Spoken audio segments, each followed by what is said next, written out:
नमस्कार मित्रांनो, स्वागत आहे तुमचं माझ्या या चॅनल आकाशिक स्टोरीजमध्ये। मित्रांनो, आजची जी कथा आहे ती खूपच ज्ञानवर्धक आणि प्रेरणादायक कथा आहे। आजची कथा गाय मातेची कथा आहे। आपल्या हिंदू धर्मामध्ये गाय मातेला आईचा दर्जा दिला जातो।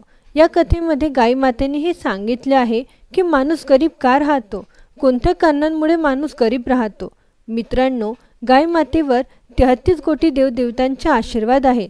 जेव्हा देव आणि असुरांमध्ये समुद्रमंथन झाले होते त्यावेळी इतर रत्नांसोबत गाय मातेचीही उत्पत्ती झाली होती आणि गाय मातेचा आपल्या उद्धारासाठी कलियुगात पाठवण्यात आले आहे। प्रिय मित्रांनो, आजची जी कथा आहे ती ऐकल्यानंतर तुम्ही गरीब राहणार नाही। जर तुम्ही ही कथा लक्षपूर्वक ऐकाल आणि ज्या प्रकारे त्यात सांगितलेल्या गोष्टींचा विचार कराल आणि त्या गोष्टींना अंमलात आणाल तर या गोष्टी तुमच्यासाठी खूप फायदेशीर होतील। मित्रांनो, आपण कथा सुरू करण्यापूर्वी आमच्या चॅनलला सबस्क्राइब करा आणि बाजूला असलेल्या घंटीच्या चिन्हावर क्लिक करा, जेणेकरून आमच्या येणाऱ्या प्रत्येक व्हिडिओचे नोटिफिकेशन तुमच्यापर्यंत सर्वात आधी पोहोचेल आणि तुम्ही त्याचा लाभ घेऊ शकाल। तर मित्रांनो, सुरू करूया आजची कथा। प्राचीन काळची गोष्ट आहे। एका नगरात एक शेतकरी आणि त्याची पत्नी राहत होते। तो शेतकरी खूप गरीब होता, त्याच्याकडे धनाची खूप कमी होती। त्या शेतकऱ्याची पत्नी गर्भवती होती। काही काळानंतर त्या शेतकऱ्याच्या पत्नीने एक अतिशय सुंदर बाळाला जन्म दिला, परंतु बाळाला जन्म दिल्यानंतर काही काळानंतरच त्या शेतकऱ्याच्या पत्नीचे निधन झाले। आता शेतकऱ्यावर दुःखाचे डोंगर कोसळले। वरून धनाची कमतरता आणि बाळाचे पालनपोषण करायला पत्नी नाही, त्यामुळे त्याला खूप अडचणी येऊ लागल्या। आता ते छोटे बाळ होते, त्याला भूक लागली, तहान लागली। शेतकऱ्याजवळ दुधाचा कोणताही साधन नव्हता। त्या बाळाची आई पण मरण पावली होती आणि त्या शेतकऱ्याजवळ गाय किंवा कोणताही पशु नव्हता की ज्याचा दूध पाजून बाळाचे पालनपोषण करावे।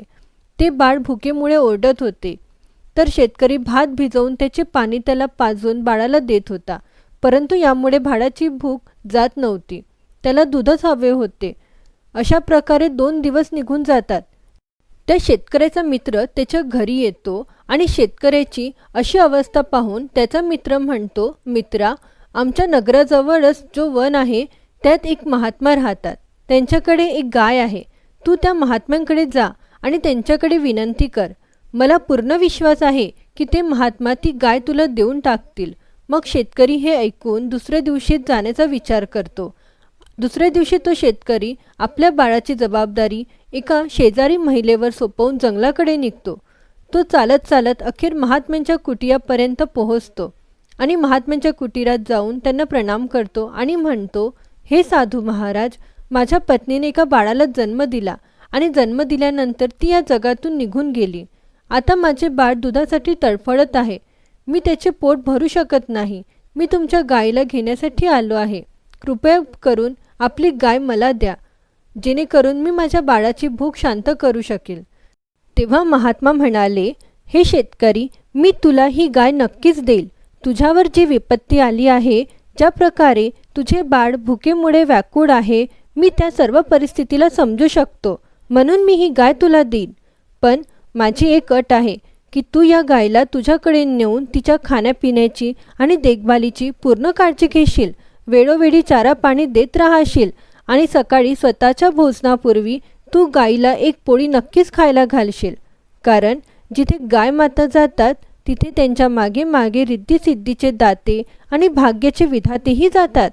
या गायीला घेऊन गेल्यावर तू तिची सेवा करशील, तिला रोज स्वतःच्या जेवणापूर्वी एक पोळी खायला घालशील आणि तिची स्वच्छता राखशील, तेव्हा तुझ्या घरी धनाची कमी होणार नाही। आणि माझं एक सांगणं नेहमी लक्षात ठेव की जेव्हा तुझ्या गरजा पूर्ण होतील त्यावेळी या गायीचा लाभ घ्यायचा आणि जेव्हा ही गाय दूध देणं बंद करेल तेव्हा तिला सोडून देऊ नकोस, नाहीतर तू पुन्हा गरीब होशील। या माझ्या सगळ्या गोष्टी लक्षात ठेव। शेतकरी म्हणाला, हे महात्मा, मी या सगळ्या गोष्टींचे पालन करील। तेव्हा त्या साधूंनी म्हटले, मी तुमच्याकडून कोणतेही शुल्क घेणार नाही, मी तुम्हाला अशीच ही गाय देतो। मी तुमच्याकडून शुल्क घेऊन काय करू? मी एक संन्यासी आहे, मला धन दौलत याची कोणतीही गरज नाही। हे ऐकून शेतकऱ्याने महर्षींना प्रणाम केला आणि गायीला घेऊन आपल्या घरी परतला। गायीला चारा पाणी खाऊ घालून दूध काढून त्याने आपल्या बाळाला दूध पाजले। अशा प्रकारे शेतकरी रोज त्या गायीची सेवा करत असे, खूपच मन लावून सेवा करत असे। गाईला अंघोळ घालणे, सकाळी उठून तिला पोळी देणे, हे सगळे कामे तो शेतकरी करत असे. आता शेतकऱ्याचा मुलगाही हळूहळू मोठा होऊ लागला होता. त्याचबरोबर तो शेतकरीही त्या गावातील सर्वात श्रीमंत व्यक्ती बनला होता. अशा प्रकारे शेतकऱ्याचे जीवन चांगले चालू होते. शेतकऱ्याला कुठेतरी लांब जायचे असल्यास तो गायीची काळजी घेण्याची जबाबदारी आपल्या नोकरांवर सोपवत असे आणि त्यांना सांगत असे, गायीला कोणत्याही प्रकारचे कष्ट होऊ नयेत. जोपर्यंत मी परत येत नाही तोपर्यंत तुम्ही गायीची काळजी घ्यायची, हे सांगून तो निघून जात असे आणि परत आल्यानंतर गायीची सेवा करण्यात लागून जात असे. काही काळानंतर एके दिवशी गायीने दूध दिले नाही, म्हणून शेतकऱ्याने विचार केला की कदाचित काही कारणामुळे गायीने दूध दिले नसेल. पण दुसऱ्या दिवशीही गायीने दूध दिले नाही. अशा प्रकारे गायीने दूध देणे बंद केले. आता हळूहळू शेतकऱ्याचेही गायीकडे दुर्लक्ष होऊ लागले. गायीला पाणी मिळाले आहे का, चारा मिळाला आहे का, तिला कसलीही काळजी तो घेईनासा झाला. त्याच्या या वागणुकीमुळे गाय खूपच कमजोर होऊ लागली. त्या शेतकऱ्याने आता गायीला पोळी देणेही बंद केले. गायीला खाऊ घालण्याआधीच स्वतःच खाऊन घेत असे आणि ज्या ठिकाणी गाय गोबर करत असे त्या ठिकाणाची साफसफाई करणेही त्याने सोडून दिले होते. नोकर चाकरही गायीची पुरेशी काळजी घेत नव्हते. अशा प्रकारे गायीच्या आसपास गोबर आणि मूत्र साचून राहिल्याने किडे पडू लागले आणि गायीचे गोशाळा खूपच घाणेरडे झाले. गाय बिचारी उपासमारीमुळे खूपच अशक्त झाली होती. एके दिवशी शेतकरी त्या गायीजवळ येतो आणि गायीला पाहून खूपच संतापतो आणि गायीला खुंट्यापासून सोडून थेट जंगलाच्या दिशेने घेऊन जातो आणि तिला जंगलात सोडून देतो. जंगलात सोडल्यानंतर शेतकरी घरी येतो तर त्याला दिसते की त्याचे बाळ आजारी पडले आहे. तो ताबडतोब आपल्या बाळाला वैद्याकडे घेऊन जातो आणि म्हणतो, वैद्य महाशय, माझ्या मुलाला बरे करा. तुम्हाला जितके धन लागेल मी देईन. वैद्य म्हणाले, ठीक आहे, पण कितीही इलाज करूनही त्या बाळाची प्रकृती सुधारत नाही. मग वैद्य म्हणाले, मला अजून धनाची गरज लागेल. या नगरात या बाळाला बरे करता येणार नाही, त्यामुळे आपल्याला दुसऱ्या नगरात जावे लागेल आणि तिथे खूपच धनाची गरज पडेल. शेतकरी म्हणाला, माझ्याकडे जितके धन होते ते मी माझ्या बाळाच्या उपचारात खर्च केले आहे. आता माझे घर उरले आहे. मग त्या शेतकऱ्याने आपल्या मुलाच्या उपचारासाठी आपले घरसुद्धा विकले. त्या विकलेल्या घराच्या पैशांनी त्याने आपल्या मुलाचे उपचार केले. काही काळानंतर शेतकऱ्याचा मुलगा बरा होतो आणि शेतकरी आपल्या मुलासह पुन्हा आपल्या नगरात परततो. शेतकरी विचार करतो, हे सर्व माझ्याच चुकांमुळे झाले आहे. मी महात्मांच्या गोष्टींचे पालन केले नाही, गाई मातेवर अत्याचार केला, त्यांची देखभाल घेतली नाही, त्यांना अन्न पाणी पुरवले नाही, म्हणूनच माझ्यावर हे संकट आले आहे. असे विचार करून शेतकरी रडू लागतो. मग तो आपल्या गायीला शोधण्यासाठी निघतो. जंगलात काही अंतरावर गेल्यानंतर त्याला तीच गाय दिसते जी त्याने सोडून दिली होती. गायीजवळ जाऊन शेतकरी गायीच्या पायांवर पडून रडू लागतो आणि विनवणी करू लागतो, माफी मागू लागतो. हे गोमाता, मला क्षमा करा. मी खूप मोठा अपराधी आहे. मी तुमची काळजी घेतली नाही. तुम्हाला खुंट्याला बांधून चारा पाण्यासाठी तळफळत ठेवले. तुमच्या ठिकाणाची मलमूत्र साफसफाई केली नाही. तिथे किडे पडले. माझ्या चुकांमुळे तुम्ही हाडांचा सांगाडा बनला आहात. हे गोमाता, मला माफ करा. माझ्यासोबत चला. तेव्हा गोमातांनी म्हटले, हे दुष्ट शेतकरी, जर असे आहे तर तू माझ्या 3 गोष्टी नेहमी लक्षात ठेव. मी तुला अशा 3 गोष्टी सांगते ज्या नेहमी लक्षात ठेवशील आणि अंमल करशील तर तुझ्या जीवनात कधीही धनाची कमी होणार नाही आणि तू तुझ्या जीवनात प्रगती करशील, पुढे जाशील. पहिली गोष्ट, तुझ्या मित्राची आणि इतर कोणत्याही व्यक्तींची कधीही फसवणूक करू नकोस.